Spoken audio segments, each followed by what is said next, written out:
আজকে আমরা শুনব যে সংসারে আমাদের যে দুঃখ কষ্ট সেগুলো নিয়ে বেশি ভাবলে আমাদের কি ক্ষতি হতে পারে।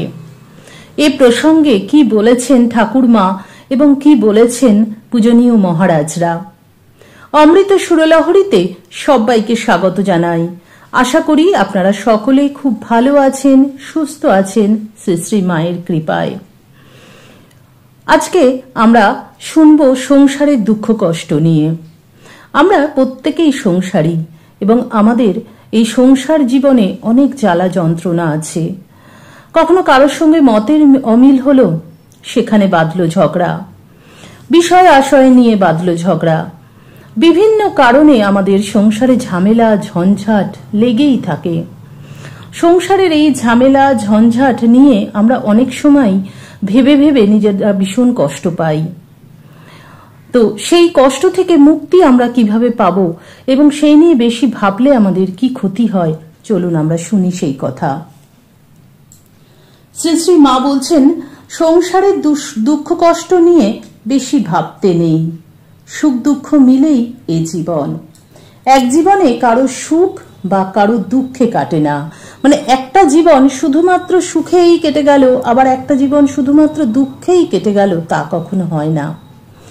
দুঃখ না থাকলে সুখকে চিনব কি করে? দুঃখ আছে বলেই তো সুখের অনুভূতি আছে। ঠাকুর বলছেন, একটি থাকলে অপরটিও থাকবে।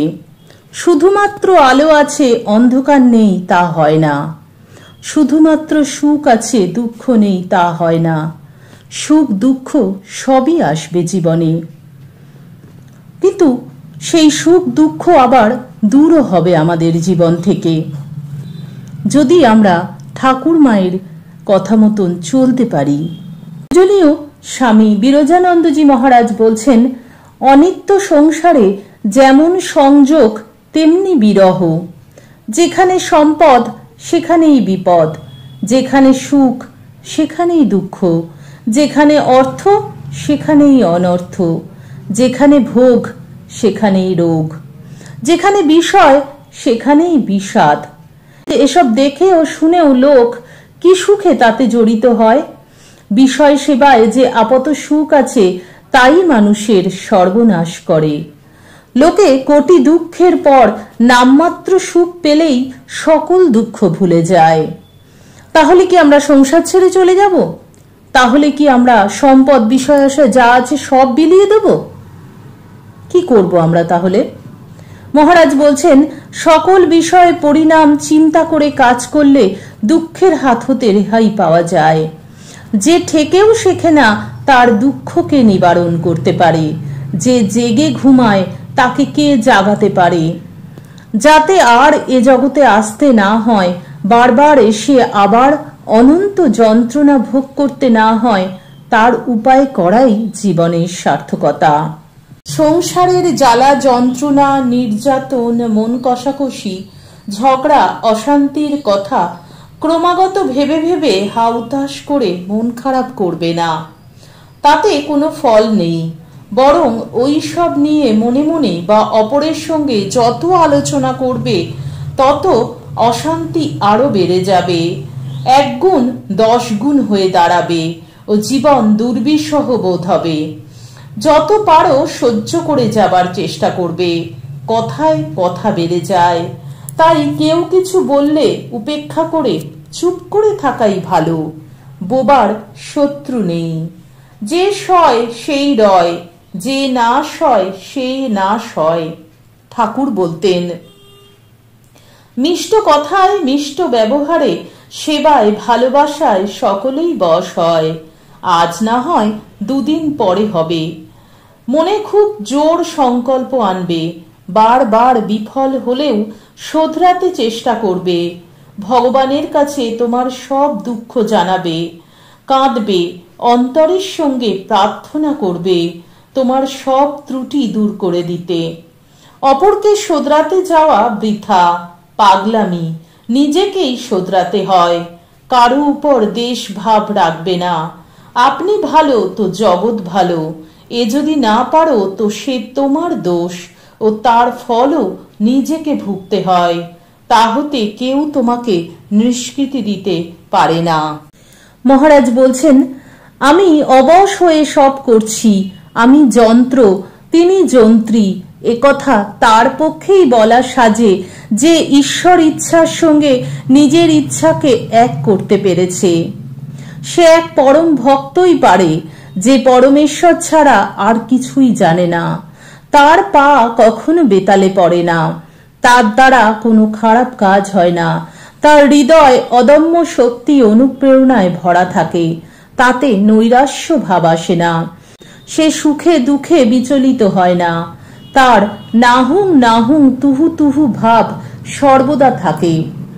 তার কাছে লাভ ক্ষতি, জয় পরাজয়, মান অপমান সব সমান হয়ে যায়। ঠাকুর বলছেন, সংসারে কেমন করে থাকবে? সংসারে পাকাল মাছের মতো থাকো, সকলের সঙ্গে মিলেমিশে থাকবে, সব কর্তব্য করবে, কিন্তু মন এক ঈশ্বরেতে রাখবে। যে ঈশ্বরেতে মন রেখে সংসার করে তার আর কোনো ভয় থাকে না।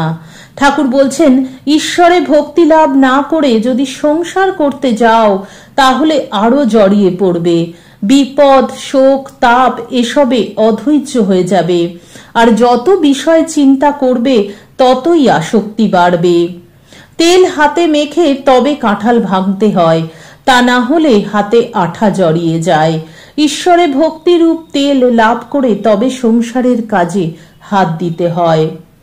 কিন্তু এই ভক্তি লাভ করতে হলে কি করতে হবে? বলছেন ঠাকুর, নির্জন হওয়া চাই। মাখন তুলতে গেলে নির্জনে দই পাততে হয়, দইকে নাড়ানাড়ি করলে দই বসে না, তারপর নির্জনে বসে সব কাজ ফেলে দই মন্থন করতে হয়, তবে মাখন তোলা যায়। এই নির্জনে বসে ঈশ্বর চিন্তা করা। সংসার ঠাকুর বলছেন, আবার দেখো, এই মনে নির্জনে ঈশ্বরের চিন্তা করলে জ্ঞান বৈরাগ্য ভক্তি লাভ হয়।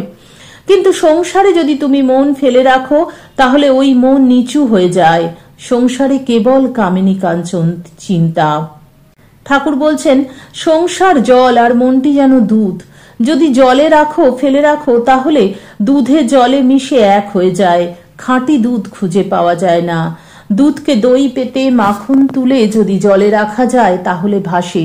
তাই নির্জনে সাধন দ্বারা আগে জ্ঞান ভক্তি রূপ মাখন লাভ করবে। সেই মাখন সংসার জলে ফেলে রাখলেও মিশবে না, ভেসে থাকবে। পূজনীয় স্বামী ব্রহ্মানন্দজি মহারাজ তার এক ভক্তকে বলছেন, দুঃখ প্রসঙ্গে ভক্ত জিজ্ঞাসা করলে মহারাজ বলছেন, তাহার লীলা কেহ বুঝিতে পারে না। জ্ঞানী হউক আর অজ্ঞানী হউক, সৎ কর্ম করুক আর অসৎ কর্ম করুক, সুখ দুঃখ কর্ম অনুসারে সকলেরই ভোগ করিতে হয়। এ জগতে জন্মগ্রহণ করিয়া সুখ এবং শান্তিতে অবস্থান করে এমতো লোক অতি বিরল। বিশেষ ভাগ্যবান তিনি, যিনি সকল বাসনা মুক্ত হইয়াছেন। বোধ করি তিনি শান্তি রাজ্যের অধিকারী। এ জগতে সুখের ভাগ অতি অল্প, দুঃখের ভাগই অধিক, এবং এই দুঃখময় জীবন লইয়া সকলেই দিন অতিবাহিত করিতেছে। জগদীশ্বর পরম দয়াময় হইয়া কেন তাহার জীবকে এত কষ্ট ভোগ করান, ইহার গূঢ় ভাব তিনিই জানেন। সামান্য জীবের জানিবার কোনো উপায় নাই। জীবের এত কষ্ট কেবল আমি এবং আমার এই অজ্ঞানতা বশত। যাহার অহংকার একেবারে পরিত্যাগ হইয়াছে, মন বুদ্ধি প্রাণ যিনি সেই জগদীশ্বরের পাদপদ্মে সমর্পণ করিয়াছেন, আমার বলিতে কিছুই নাই, এমতো ব্যক্তি সৌভাগ্যবান এবং যথার্থ সুখী। জীবের নিজের কোনো বিষয় করিবার ক্ষমতা কিছুমাত্র নাই, কিন্তু সর্বদা তাহার নিকট এই প্রার্থনা ভিন্ন অন্য উপায় কিছু নাই, হে জগদীশ্বর, আমি কিছুই নই। এই চৈতন্যটুকু যেন থাকে এবং তুমি নিত্য এবং সত্য, এই বোধ যেন আমার সর্বদা থাকে। তাহা হইলেই অজ্ঞান তাহাকে আক্রমণ করিতে পারে না। শ্রী শ্রী পরমহংসদেব বলিতেন, স্ত্রী পুত্রাদিতে যেরূপ লোকের আসক্তি এবং ভালোবাসা, ভগবানের নিমিত্ত কটা লোকের সেরূপ ভালোবাসা হয়। ঠাকুর একটা কথা বলছেন না, যে মাগ ছেলের জন্য সকলে ঘটি ঘটি কাঁদে, কিন্তু ঈশ্বরের জন্য কে কাঁদছে, ঈশ্বরকে কে ভালোবাসছে? তো মহারাজ বলছেন, বোধ করি তাহার শতাংশের এক অংশ জীব ভগবানকে ভালোবাসিতে পারে না, এবং কয়টা লোকই বা ভালোবাসিতে চেষ্টা করে। এই যে ভগবানকে ভালোবাসা, শ্রী শ্রী মাও বলছেন ভয় কি বাবা, যখন দুঃখ পাবে, আঘাত পাবে, বিফলতা আসবে, তখন নিশ্চিত যেন আমি তোমাদের সঙ্গে রয়েছি। মা স্বয়ং ভগবতী, তিনি আমাদের সঙ্গে রয়েছেন। কিন্তু সেই সঙ্গে পেতে গেলে মাকে ডাকতে হবে, মায়ের শরণ নিতে হবে। মা বলছেন, ভয় পেও না, হতাশ হয়েও না বাবা, আমি থাকতে তোমাদের ভয় কি? আমি তোমাদের সত্যিকারের মা, যেন বিধাতারও সাধ্য নেই যে আমার সন্তানদের কোনো ক্ষতি করেন। আমার উপর ভাত দিয়ে নিশ্চিত হয়ে থাকো, আমি তোমাদের ইহকালের মা, পরকালের মা, আমি তোমাদের জন্ম জন্মান্তরের মা, আমি মা থাকতে তোমাদের ভয় কি? মা বলছেন যে ঠাকুরকে ডাকো, মনের কথা, মনের দুঃখের কথা, কষ্টের কথা ঠাকুরকে কেঁদে কেঁদে বলো। যে ঠাকুরের শরণাগত হয় তার কোনো দুঃখ কষ্ট থাকে না। মা বারবার বলছেন, হে জীব, শরণাগত হও, শরণাগত হও। এই একটি উপায়। সংসারের দুঃখ কষ্ট নিয়ে যদি আমরা বেশি ভাবি, আমাদের মন যন্ত্রণায় ভরে উঠবে, হতাশা আসবে, কারুর প্রতি কিছু করতে ইচ্ছা করবে না। সংসারময় দুঃখ, সেই দুঃখ থেকে নিষ্কৃতি পাওয়ার উপায় কিন্তু এটি। পূজনীয় স্বামী অবজোজানন্দজি মহারাজ বলছেন, আসল কথা, দুঃখের মধ্যে ডুবিয়া থাকিলে দুঃখ দূর হয় না। দুঃখকে ছাড়িতে হইবে, শুধু পস্তাইয়া কোনো ফল পাইবে না। সুখ দুঃখ দুইয়ের পারে যাইবার চেষ্টা করো। সুখ ভোগ করিতে চাইলে দুঃখ উহার সহিত আসিবেই আসিবে। বলছেন, তুমি বিষম দুঃখে পড়িয়াছ, ইহাই জগতের স্বভাব। সুখ দুঃখই জগৎ, কখনো কেবল দুঃখ, কখনো বা কেবল সুখই আসে, ইহাই বিধির বিধান। ইহার আর কোনো উপায় নাই। তুমি শ্রী শ্রী ঠাকুরের চরণে শরণ লও, তাহাকেই স্মরণ করো। তাহাকে স্মরণ করা মানে তাহার মুক্ত অবস্থা চিন্তা করা। তাহার শরণ লওয়া মানে লোয়ার সেলফটাকে হায়ার সেলফের সঙ্গে মিশাইয়া দেওয়া, অর্থাৎ নিজের যে মনের নিচত্ব, নিজের যে মনের কষ্ট যন্ত্রণা, সেটাকে এক মোড় ফিরিয়ে দেওয়া। ঠাকুরের কাছে যখন শরণ নেব তখন সেইটা মোড় ফিরে যাবে। মহারাজ বলছেন, আমি তাকে ভগবানে যুক্ত করা, সুপ্ত জীবকে উহার নিজেরই জাগ্রত অবস্থায় লইয়া যাওয়া, ইহারই নাম যোগ। অর্থাৎ সবই ঈশ্বর করছেন, নাহুং নাহুং তুহু তুহু, মানে আমি কিছুই নই, সব তুমি। ভিতরের অহংকারটাকে ধুয়ে মুছে সাফ করে দিতে হবে। কোনো অবস্থাই কিন্তু আমাদের জীবনে চিরস্থায়ী নয়। দুঃখ আসবে, সুখও আসবে, কিন্তু সেই দুঃখ নিয়ে আমরা যদি বিলাস করি, তাহলে আমাদের জীবন থেকে কিন্তু দুঃখ দূর হবে না। এ জগতে এমন অনেক মানুষ আছেন যাদেরকে দেখি সারাক্ষণ দুঃখ বিলাস করে বেঁচে থাকেন। কর্মের ফলে কিন্তু অনেক দুঃখ আমাদেরকে পেতে হয়, প্রারব্ধের ভোগ, পূর্বজন্মের সংস্কার, এগুলো থাকবেই। কিন্তু এগুলো নিয়ে আমরা যদি বেশি বিচলিত হই, সেই দুঃখ কিন্তু আমাদের পাছ ছাড়বে না, আর তার জন্য আমাদের পস্তাতে হবে। আমরা তখন আরো বেশি হতাশায় ডুবে যাব, আরো বেশি আমরা অবসাদগ্রস্ত হয়ে পড়ব, এবং তখন আমাদেরই ক্ষতি হবে। আমরা নিজেদের এমন একটা জায়গায় নিয়ে যাব, তখন আমাদের নিজেদের মনটাই এমন জায়গায় চলে যাবে, তখন আরো বেশি হিংসা, দলাদলি, বিবাদ লেগেই থাকবে, কথার পিষ্টে কথা বাড়বে। তাই জন্য ভুলে যেতে হবে দুঃখটাকে, ভুলে আমাদের আনন্দটাকে খুঁজতে হবে, আনন্দের দিনগুলোকে মনে রাখতে হবে। আর দুঃখকেই যদি আমরা বেশি বড় করে দেখি, ক্ষতিটা বেশি হবে আমাদেরই। জীবনে কোনো অবস্থাই কিন্তু চিরস্থায়ী নয়। সব অবস্থাই জীবনে আসে, কিন্তু তা আবার চলেও যায়। শ্রী শ্রী মায়ের সেই কথাটি, মায়ের কথা বারবার বলি, কারণ মায়ের কথাগুলো যত আমরা মনে রাখতে পারবো না, তত আমরা জীবনে ভালো থাকতে পারবো। মা বলছেন, দুঃখ বিপদ যে তোমাদের আসবে না তা নয়, আসবে, আবার পায়ের তলা দিয়ে চলেও যাবে। কি করতে হবে তার জন্য? ঠাকুরের শরণ নিতে হবে। যে ঠাকুরের শরণাগত হয় তার কোনো দুঃখ থাকে না, তার দুঃখ সব চলে যায়। এবং এটা আমি যদি বলেন আমি অ্যাপ্লাই করে দেখেছি, আমারও হয় এমন। সংসার তো, সংসারে হয় কেউ হয়তো আমাকে দুঃখ দিল, কষ্ট দিল, বা কোনো কারণে আমার কষ্ট হলো, তো তখন বা কোনো কিছু আমার একটা সংসারে অঘটন ঘটেছে, কষ্ট হলো, কিছু একটা বিষয় হলো, তো কিছুক্ষণ থাকেই, তারপরে কিন্তু আস্তে আস্তে সেই দুঃখটা কষ্টটা চলে যায়। যখন মনে করি মা আছেন সঙ্গে, যখন মনে করি ঠাকুর আছেন সঙ্গে, তো এইভাবেই কিন্তু প্রতি মুহূর্তে আমাদের চলার পথে ঠাকুর, মা, মহারাজরা আমাদেরকে সাহায্য করে চলেছেন, আমাদের দুঃখ কষ্ট ভোলাবার চেষ্টা করছেন তারা। আমরা নিতে পারছি না, আমাদেরকে নিতে চেষ্টা করতে হবে। আমরা যত নিতে পারবো তত ভালো থাকবো।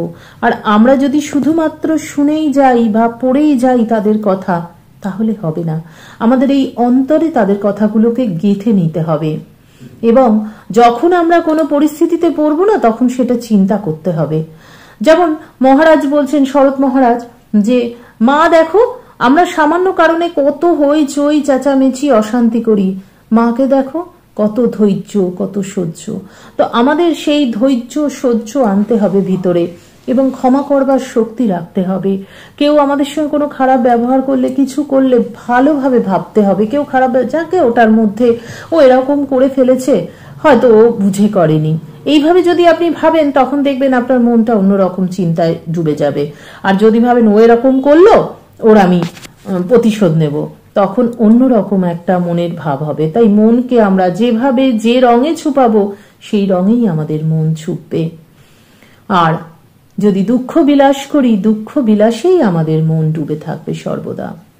আশা করি আমাদের আজকের এই আলোচনা আপনাদের খুব ভালো লাগলো, এবং আপনারা প্রত্যেকেই কমেন্ট করছেন প্রতিদিনকার ভিডিওতে যে আপনাদের ভালো লাগছে আলোচনাগুলো।